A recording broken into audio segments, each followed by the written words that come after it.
She thought power meant never breaking. He thought survival meant staying invisible. One brutal meeting changed everything, and neither of them walked away the same again. The boardroom had been designed to intimidate, all glass and steel and sharp angles, a space meant to remind anyone who entered that power lived here, and answers were expected on demand. The CEO sat at the head of the table, shoulders straight, hands folded neatly atop a leather portfolio she hadn't opened once during the meeting because she didn't need notes to defend decisions she knew by heart. Around her, the board spoke in turns, voices polished and measured, but their questions cut deep, circling the same points again and again as if repetition alone might force a confession of weakness. Revenue projections were dissected, timelines questioned, risks magnified. Every success was reframed as luck, every delay as failure narrowly avoided. She responded calmly, her tone even, eyes steady as she met each gaze without flinching. To anyone less attentive, she looked unshakable, a leader carved from certainty.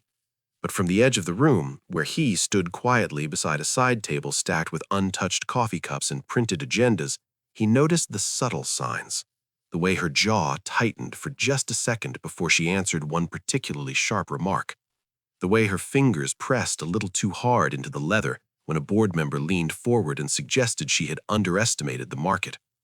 He was used to watching people without being seen.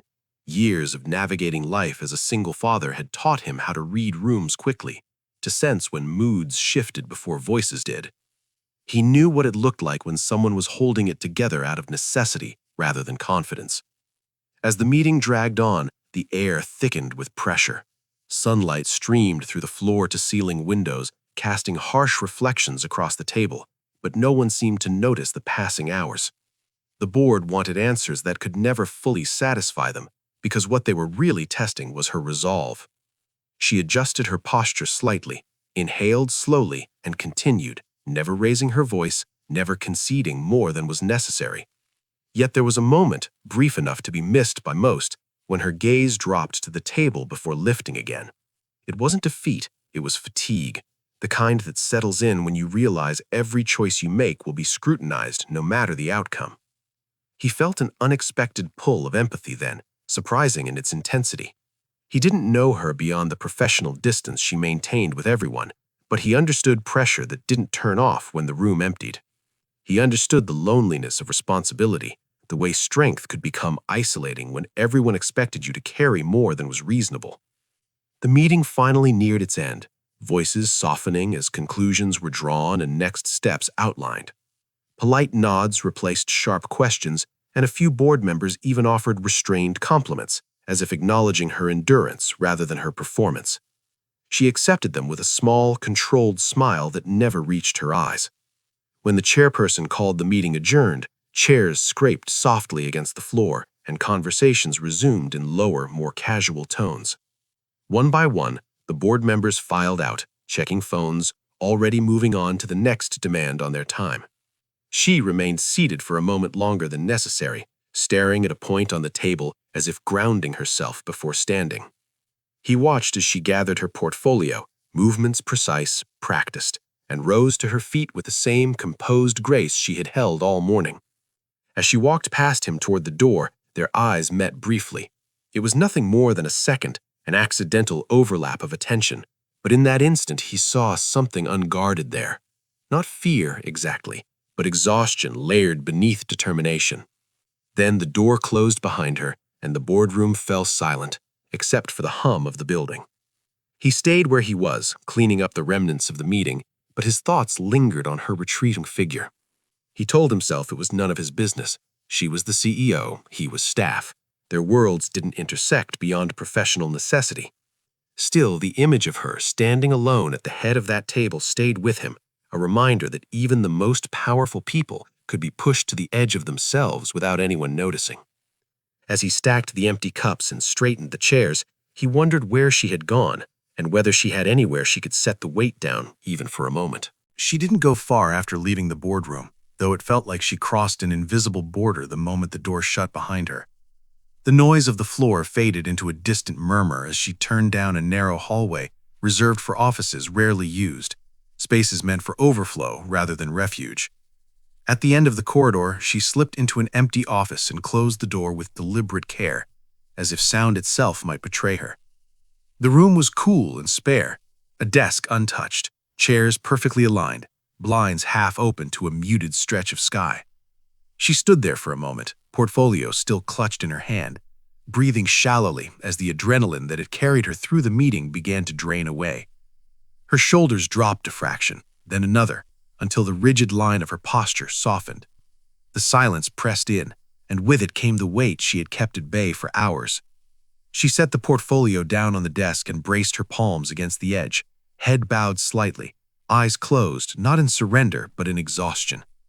For the first time all day, she let herself feel the sting of the accusations, the relentless scrutiny, the unspoken expectation that she would always have answers no one else was willing to find. A tightness settled in her chest, unfamiliar and unwelcome, and she drew a steadying breath that didn't quite steady her. Outside, footsteps echoed briefly, then passed. She assumed no one would come looking for her, and part of her was grateful for that. Another part felt the sharp edge of isolation that came with being untouchable. Minutes passed, or maybe seconds. Time felt distorted in the quiet. When there was a soft knock at the door, she startled, instinctively straightening, smoothing her expression into something neutral before she answered. The door opened slowly, and there he stood, hesitating as if ready to retreat at the first sign he wasn't welcome. He held a glass of water in one hand, his other tucked awkwardly into his pocket, eyes careful, respectful. He didn't comment on her red-rimmed eyes or the tension still clinging to her frame. He simply said her name, gently, and offered the glass. Something about the simplicity of the gesture undid her more than any pointed question in the boardroom had. She took the water, their fingers brushing briefly, and that small contact grounded her in a way she hadn't expected. He didn't rush to fill the silence. He stood there quietly, giving her space while still being present, a balance few people managed with her. She took a sip, then another, the coolness settling the dryness in her throat. When she spoke, her voice was softer than it had been all morning, stripped of its executive polish.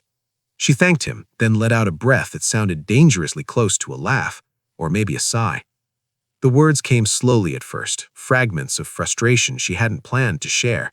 She spoke of the pressure, the impossibility of meeting expectations that shifted with every market tremor, the fatigue of defending decisions that had been made with care, only to be questioned by those far removed from the consequences. He listened without interruption, his attention steady, eyes focused not on her title but on her face. When she faltered, searching for composure, he didn't look away. That, more than anything, allowed her to continue. She admitted she was tired, not just from today, but from years of carrying the weight of leadership alone, from being strong because there was no alternative. Saying it out loud felt risky, like stepping onto unstable ground, yet the room didn't collapse around her. Instead, there was a strange relief in being honest without fear of judgment. When he finally spoke, his voice was quiet, measured, offering no platitudes. He said he understood pressure that didn't let up, responsibility that followed you home and waited for you in the morning. He didn't compare their lives directly, but he mentioned his son, how every decision he made carried consequences beyond himself, how there were days he felt like he was always one step behind, hoping effort would be enough. It wasn't a confession meant to impress. It was a truth shared simply, without expectation. She listened then, really listened, surprised by how easily his words resonated. The distance between them, defined so clearly by roles and hierarchy, seemed to blur in that quiet office. They were just two people navigating demands larger than themselves. The tension in her shoulders eased as the conversation settled into something steadier, less charged. She found herself smiling faintly at one point, a genuine expression she rarely allowed at work. When the moment stretched, neither of them rushed to end it. Eventually, she set the empty glass down and straightened, some of her composure returning, though it felt different now, less rigid, more earned. She thanked him again, this time with warmth, and he nodded, a little embarrassed by the attention, as if he hadn't expected his small act to matter. When he turned to leave, she felt an unexpected flicker of reluctance, a subtle awareness that something meaningful had passed between them. The door closed softly behind him, and she was alone once more, but the solitude felt different. The weight hadn't vanished, but it was lighter, shared in a way she hadn't realized she needed. As she gathered her portfolio and prepared to step back into her role, she carried with her the quiet knowledge that strength didn't always have to be solitary, and that sometimes empathy arrived in the simplest forms at the exact moment you were most vulnerable. The next time they spoke, it wasn't planned, and that was what made it feel different. She had expected to return to her routine after that quiet moment in the unused office, to slip back into the familiar rhythm of authority and distance, but the memory of their conversation lingered in a way she couldn't easily dismiss. Later that afternoon, she found herself slowing her pace as she walked through the operations floor, aware of him before she consciously registered why. He was reviewing documents at a standing desk, sleeves rolled up, posture relaxed but focused, and when he noticed her, there was no awkwardness, no sudden straightening or forced professionalism. He simply acknowledged her presence with a calm nod, the same ease he had shown earlier, as if what they had shared hadn't altered his respect for her role or complicated the moment. That steadiness drew her in more than flattery ever could. She stopped, asked a question that could have been delegated, and stayed to listen to his answer even after she understood it. Their conversation unfolded naturally, drifting from the immediate task to broader challenges the team faced, and she was struck by the clarity of his perspective. He spoke without ambition, without the subtle self-promotion she was used to hearing, offering insights shaped by experience rather than ego. It reminded her of the way he had listened earlier, fully present, without trying to fix her. As they talked, she noticed how easily the tension she usually carried around work eased in his presence. There was no performance required, no need to prove herself. She was still the CEO, but she was also simply a person engaging with another thoughtful adult. Later, when she returned to her office, she realized how rare that feeling had become. Leadership had taught her to be guarded, to weigh every word, to assume hidden motives even when none existed. Yet with him, there was a transparency that felt disarming rather than dangerous. Over the next few days, these small interactions continued, brief exchanges in hallways, longer discussions over shared documents, moments where their paths crossed naturally rather than by design. Each time she found herself lingering just a bit longer than necessary, asking one more question, listening for the subtle humor in his responses. He never overstepped, never assumed familiarity, and that restraint made the connection feel grounded rather than reckless. One evening, as the office emptied and the sky outside her window darkened, she noticed his name appear in her inbox attached to a report she had requested earlier. She opened it expecting concise bullet points, but instead found a thoughtful analysis paired with a short note explaining his reasoning, clear and respectful, ending with an acknowledgement that he might be missing context she had. She replied with clarification, then hesitated before adding a sentence thanking him for his perspective. His response came later, brief but warm, and before she realized it, the exchange shifted slightly, still professional but touched with something more personal, a shared understanding that extended beyond the task at hand. It was subtle, easy to rationalize, yet unmistakable in how it made her feel. One night, when work finally slowed enough for reflection, she found herself thinking about the contrast between his quiet confidence and the aggressive certainty she encountered daily. He didn't dominate conversations or assert his value. He contributed, then stepped back, secure in the knowledge that his presence mattered without needing constant validation. That kind of strength resonated with her deeply. She recognized it as the same strength she had glimpsed in him when he spoke of raising his son, the steady resolve to show up even when recognition was absent. When they eventually found themselves alone again, not secluded this time, but simply the last two working late, the conversation turned more personal, though neither of them pushed it there deliberately. She asked about his son, and he spoke with a softness that transformed his expression, describing small routines, early mornings, the way responsibility reshaped his priorities. She listened intently, surprised by how moved she felt by the ordinariness of it, by the devotion woven into everyday choices. In return, she shared more of herself than she usually did, not her resume or accomplishments, but the path that had led her to this role, the sacrifices she rarely acknowledged, the constant calculation between ambition and personal cost. She didn't frame it as complaint, just truth. He met it with understanding, not awe or intimidation. That mutual recognition, free of hierarchy, deepened the connection between them. The more they talked, the more she realized how their worlds, though different in scale, echoed each other in unexpected ways. Responsibility, resilience, the quiet fear of failing those who depended on you. By the time they parted that night, there was an unspoken shift, a sense that something had been established that couldn't easily be undone. It wasn't romance yet, not in any overt sense, but it was the foundation of it, built on empathy rather than infatuation. As she drove home, the city lights blurring past, she felt a calm she hadn't experienced in years, paired with a gentle anticipation she didn't quite know how to name. She understood then that connection didn't always announce itself loudly. Sometimes it arrived quietly, through shared understanding, through conversations that stripped away roles and left only the essential truth of who you were.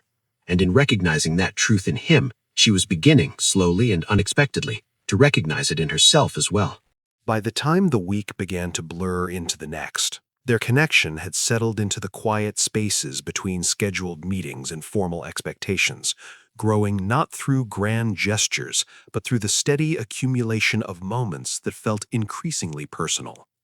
It started with late evenings, when the office lights dimmed and the building exhaled into silence, when most people had already gone home and the hum of computers sounded louder than voices ever did during the day. She noticed how often she found reasons to stay late, how frequently she checked her inbox for his name under the guise of needing updates or clarifications. Their emails, once efficient and clipped, began to stretch into thoughtful exchanges that lingered well beyond the original purpose. A question about a report turned into a discussion about long-term strategy, which slowly drifted into reflections on leadership, pressure, and the unspoken toll of responsibility.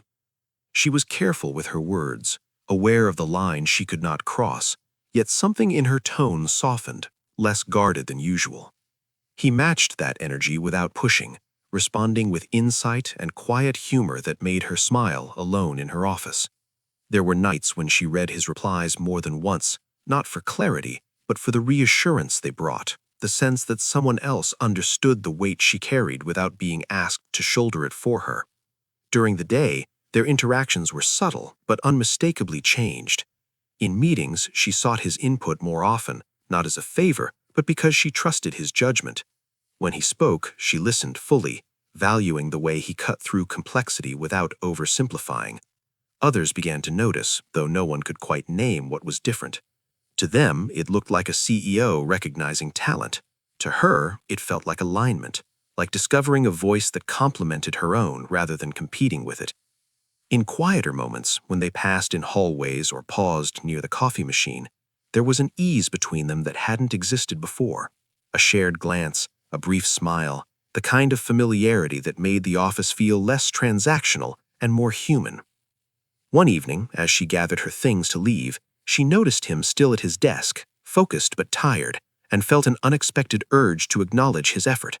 She stopped, thanked him for the long hours he'd been putting in, her tone sincere, and saw something shift in his expression. He wasn't used to being seen that way, not by someone in her position. The gratitude lingered between them, unspoken but powerful. Outside of work, the boundary remained intact, yet it was increasingly charged with meaning. Their conversations never crossed into territory that could be misunderstood, but they danced close to it, circling topics like balance, loneliness, and the small comforts that made demanding lives sustainable. She found herself sharing pieces of her world she rarely revealed, mentioning quiet evenings at home, the rare moments of stillness she cherished. He spoke of routines with his son, the grounding simplicity of bedtime stories and shared meals. Through these exchanges, they built a bridge between their lives, one honest detail at a time. She began to anticipate these moments, the way his messages arrived when she least expected them, the way his presence steadied her during high-pressure days. There was a night when she stayed later than intended, absorbed in work she could have finished the next day, and realized she wasn't driven by urgency, but by the comfort of knowing he was still there too, working quietly somewhere down the hall. The realization unsettled her, not because it felt wrong, but because it felt important. She had spent years separating her personal needs from her professional role, believing the two had to remain entirely distinct. Yet here she was, finding strength in a connection rooted in shared purpose rather than ambition. When she finally left the building that night, she paused outside, breathing in the cool air, aware of a subtle shift in her priorities. She wasn't losing focus. If anything, she felt more grounded, more capable. The difference was that she no longer felt alone in the experience of carrying responsibility. That sense of shared understanding, though unspoken, had become a quiet energy. Back inside, he watched her leave from a distance, careful not to overinterpret the moments they shared, yet unable to ignore how much they mattered to him. He respected her position too deeply to risk complicating it, but he also recognized the rare quality of the connection they were building. It was based on mutual respect, on empathy that neither had gone looking for, but both had needed. As days turned into weeks, the undercurrent between them grew stronger, not louder. It existed in the way she trusted him, in the way he supported her without expectation. Nothing had been declared, nothing promised, yet something real was taking shape, something that extended beyond office walls without ever crossing them. And in that space of restraint and recognition, their bond deepened, setting the stage for a moment that would eventually ask them both to decide whether what they felt was something they were willing to name. The shift came on a night that felt ordinary until it wasn't. One of those long evenings where the office emptied slowly and the world outside the windows softened into shadow and reflection. The day had been demanding even by her standards, filled with difficult calls and decisions that refused to resolve neatly, and by the time she realized how late it was, most of the floor was dark. She stood in her office, staring at the city below, the glass reflecting her own tired expression back at her. And for the first time in a long while, she felt the familiar armor of control begin to weigh on her instead of protect her. She gathered her things with the intention of leaving, but as she stepped into the hallway, she saw light spilling from a nearby conference room and knew without looking who it would be. He was there, sleeves rolled up as usual, papers spread across the table, focus etched into his posture. She hesitated, then walked in, drawn by something deeper than convenience. He looked up, surprised but not startled, and asked if everything was all right, his voice carrying the same calm concern that had become a quiet constant for her. She surprised herself by answering honestly. She said she wasn't sure. They sat across from each other, the table between them suddenly feeling like a formality rather than a barrier. She spoke slowly at first, carefully choosing her words, but as the minutes passed, the careful restraint she'd practiced for years began to loosen. She admitted how exhausting it was to be the final decision-maker, how every choice carried the weight of potential fallout, how being strong all the time left no room to be human. Her voice wavered slightly when she said she was afraid, not of failure itself, but of failing after giving everything she had, of being known completely and still not being enough. The confession hung in the air, raw and unfiltered, and for a moment she wondered if she had said too much. He didn't rush to respond. He didn't reassure her with empty optimism or attempt to minimize what she was feeling. Instead, he acknowledged it, told her that fear didn't make her weak, that it made her honest. He said he had learned, raising his son, that courage wasn't the absence of doubt, but the decision to keep going despite it. His words weren't dramatic, but they carried weight because they came from lived experience rather than theory. As he spoke, she felt something inside her shift, a subtle release of tension she hadn't realized she was holding. The silence that followed wasn't uncomfortable. It was intimate in a way that startled her, charged with understanding rather than expectation. Without fully deciding to, she reached across the table and rested her hand near his, not touching at first, just close enough to acknowledge the connection. He noticed, his breath hitching almost imperceptibly, and after a brief pause, he covered her hand with his. The contact was simple, steady, and it sent a quiet jolt through her, not of desire alone, but of recognition. In that moment, the hierarchy between them faded completely. There was no CEO and employee, no titles or boundaries, just two people choosing to meet each other honestly. She didn't pull away, and neither did he. Instead, they sat there, hands joined, allowing the weight of what was happening to settle. When she finally spoke again, her voice was softer, steadier. She said she trusted him, and the admission felt more vulnerable than anything she had shared before. He responded without hesitation, telling her that trust was something he never took lightly, that he respected her too much to misuse it. The sincerity in his tone left no room for doubt. Slowly, reluctantly, they let go, both aware that crossing further into physical closeness would complicate things in ways neither was ready to face yet. But the shift had already happened. The line between professional support and something more personal had been crossed, not recklessly, but with intention and care. When they stood to leave, the air between them felt different, charged with possibility and restraint in equal measure. At the elevator, they paused, neither quite ready to part. She looked at him then, really looked, and saw not just the man who had supported her, but someone she wanted to know beyond the confines of the office. The feeling was mutual, evident in the way he held her gaze, steady and unguarded. They said goodnight, simple words layered with meaning, and went their separate ways, both acutely aware that nothing had been resolved, and yet everything had changed. As she drove home, the city lights blurring past, she felt a sense of clarity she hadn't expected. Her vulnerability hadn't diminished her, it had connected her. For the first time in a long while, she didn't feel alone with her fears. And somewhere across the city, he felt the same quiet certainty, knowing that what had begun between them was no longer just an undercurrent, but the start of something that would require courage, honesty, and a willingness to see where it might lead. Morning arrived quietly after the night everything shifted, and with it came a sense of calm neither of them had expected. She woke before her alarm, sunlight brushing the edges of her curtains, and lay still for a moment, listening to the city wake up around her. The familiar weight of responsibility was there, but it felt different now, less like a solitary burden and more like something she knew how to carry without hardening herself against it. At the office, she moved through her day with the same authority she always had, but there was a softness beneath it, an ease her team noticed even if they couldn't name it. When their paths crossed mid-morning, it was brief and professional, a shared look, a nod, nothing that betrayed what had passed between them. Yet beneath the surface, there was a quiet awareness, a mutual understanding that lingered like a steady pulse. They were careful, both of them, not out of fear but out of respect, allowing space for the reality of their roles while honoring the connection that had formed. Over the next days, their conversations continued, measured and thoughtful, but now grounded in something deeper. They spoke less about work late at night and more about timing, about patience, about what it meant to let something meaningful unfold without forcing it into a shape it wasn't ready to take. She found herself reflecting on the years she had spent believing closeness required sacrifice, that ambition and intimacy were opposing forces. With him, that belief began to loosen. He didn't ask her to be smaller, slower, or less driven. He met her where she was, steady and present, offering companionship rather than demands. In turn, she saw how her respect for his life, his priorities as a father, deepened her understanding of commitment beyond titles and outcomes.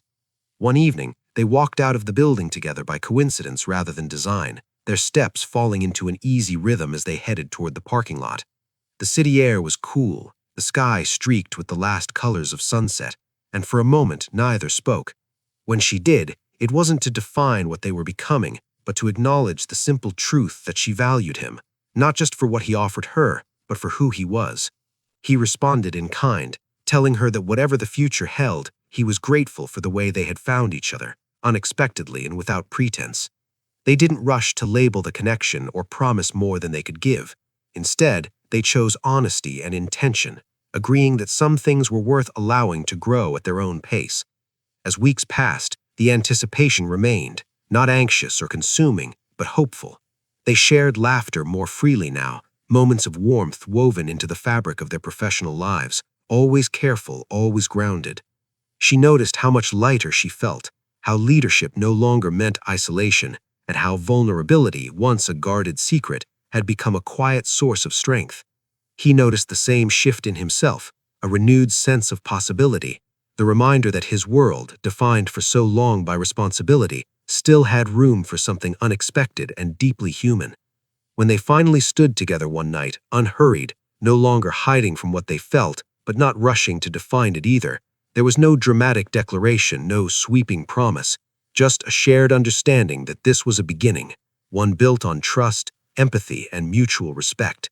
As they parted that evening, there was anticipation rather than uncertainty, the kind that feels like standing at the edge of something worth stepping into.